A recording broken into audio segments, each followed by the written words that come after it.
Greetings to you out there in media land. God bless you. Many times I'm doing praise and worship, and I'm at the church, and at the end of the service, a lot of time people will come in contact with me, and they would say, we don't have any. They might not have anything on them at the time, and they would ask me, how can we invest in you? How can we share with you? How can we be able to be a blessing to you? And I thought about it. So I had an album not too long ago. Well, I did an album probably about 10, 15 years ago, and it didn't take off as much as I thought it would, and I would hope that it would. Music could be a tough business, but sometimes people would ask for my CDs from time to time. They would ask for my CD. I would ask the question sometimes, do we still have CD players? I mean, do people still have CD players?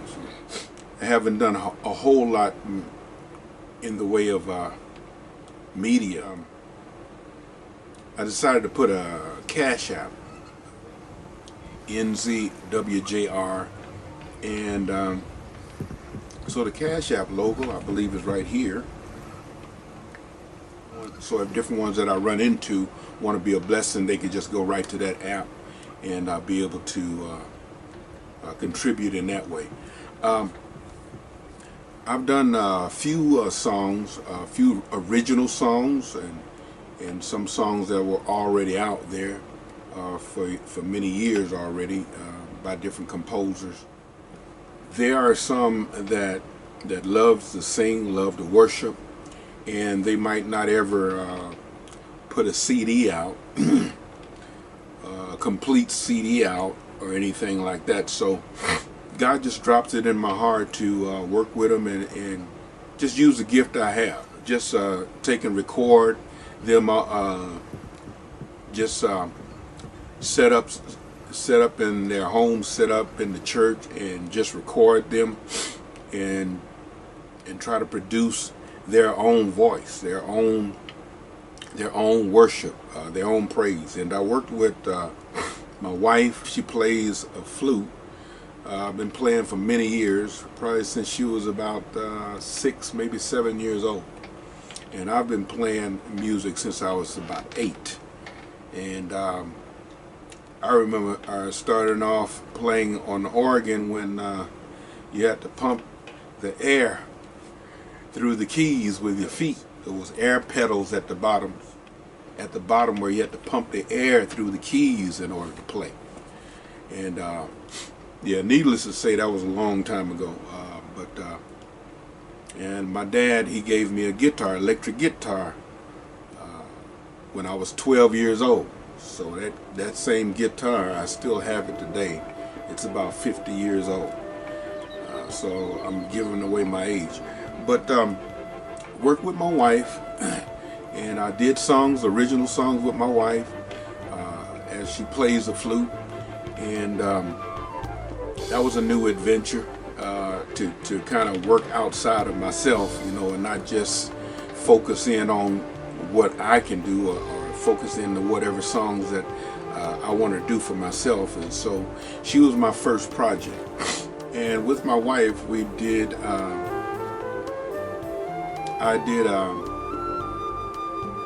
so I was producing a song, an instrumental. And so I incorporated her flute, and we did a song, we did an instrumental piece, and the title of that was In Flight. In Flight. And so it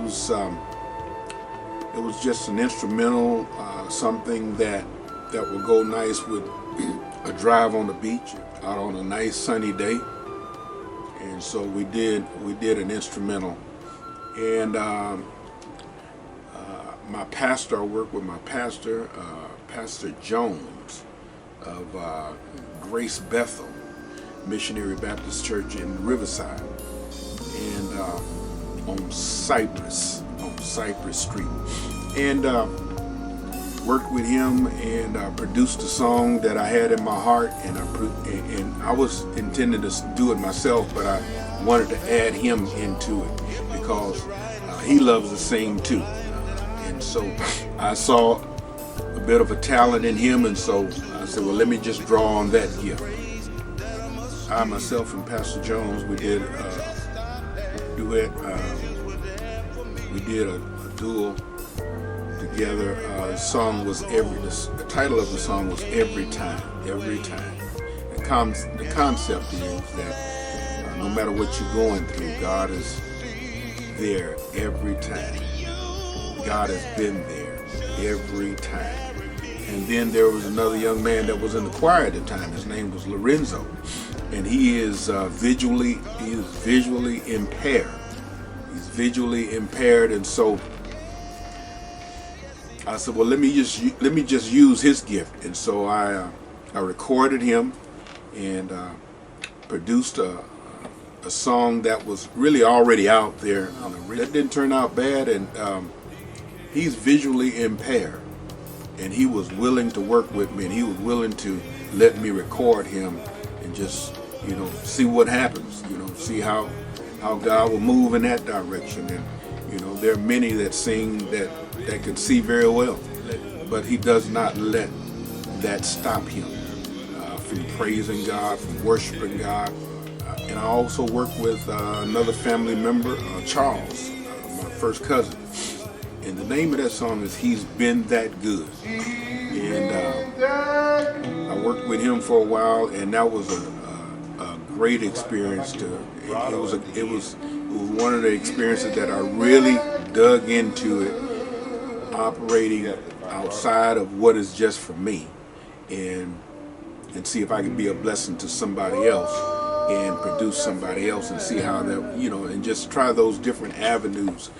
It's one thing about life is that when you get older, a lot of times you begin to think of things other than just yourself. And so you find yourself reaching outside of yourself and just blessing other people and investing in other people. A lot of time when you're thinking, wow, is money a possibility? And if your mind is just focused on that, I think you miss the purpose on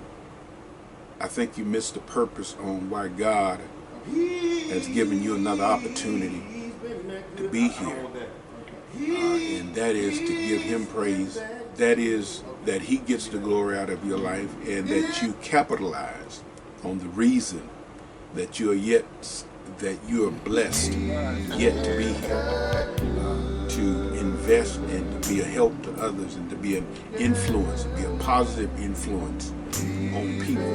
And other than that, if you're not there yet, you have not reached that point, you might want to think, what is the purpose? What is your purpose for being here on this rock that's floating in space? And God is waking you up each and every day, giving you breath in your body, and you just think completely about yourself and not others. So you might want to think about that. But yeah, God has blessed me tremendously, and God is meeting all of my needs. And I want you to be blessed also. And so if God touch your heart to be able to give, God bless you. That's what God is laying on my heart, is to be a blessing to others as much as possible. Because we don't know how long we have. So while we're here, we have to use that time wisely. It's one thing that you can't redeem. You can always get another job. You can always get another house. You can always get another car. But you can never get back the time that's spent. Especially if you waste that time. You can never get time back. All right, God bless you. He gave no answers to, but even in God's silence, He will bring you through.